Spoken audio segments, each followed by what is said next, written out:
المهلبية المصرية الكريمي بزيادة، متماسكة وكريمي زي الكداب معاك، ما فيهاش ولا غلطة. اقول لكم على المقادير اللي تطلع لنا مهلبية كريمي وناجحة قوي بدون خلاط وبدون اضافة دقيق.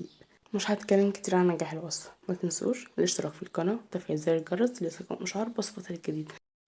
انا مضاعفه المقادير دي، بس انا هقول لكم على مقادير لكيلو الحليب. لكيلو الحليب معانا 6 معالق من النشا، ربع كوب من السكر يعادل 10 معالق ممسوحه من السكر، 2 معلقه من جوز الهند، كيس فانيليا او معلقه ماء ورد، كيس كريم شانتيه او علبه قشطه معلبه.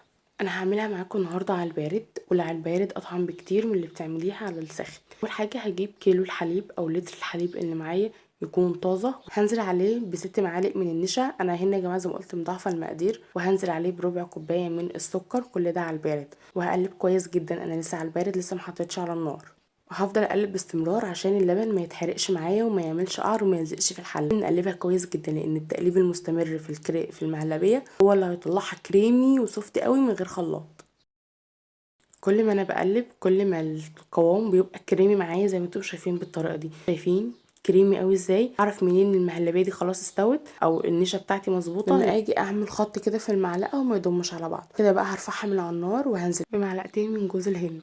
انا قلت انا هنا مضاعفه الكميه، ممكن تحطي ماء ورد او فانيليا، بس ست الحبايب كانت طالباها بفانيليا لان هي مش بتحب طعم ماء الورد فعملتها بفانيليا، بس انا بحبها بطعم ماء الورد، بيوديها في حته تانية. هنزل بقى بعلبة القشطة او علبة او كيس الكريم شانتيه، وهقلب كل ده بعد ما رفعت الحلة من على النار، كل ده على البارد. يعني كل الحاجات دي ضفتها بعد ما شلتها من على النار واستوت، وكده اقلب بقى كويس جدا عشان ادوب الكريم شانتيه ما يبقاش مكلكع لحد ما تبقى معاكي ناعمة قوي كده.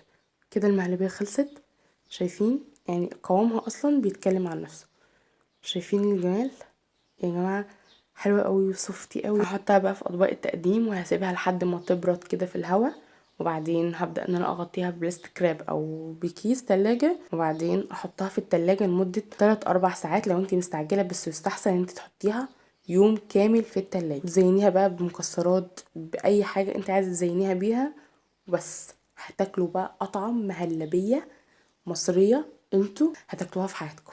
اتمنى انتوا تجربوها لان الوصفة مظبوطة والمقادير دي المظبوطة. لو جربتوا واعتمدتوا المقادير دي هتظبط معاكم ان شاء الله. ما تنسوش بقى تقولوا رايكم تحت في الكومنتات. اشوفكم ان شاء الله على خير بفيديو جديد. يلا سلام ختام.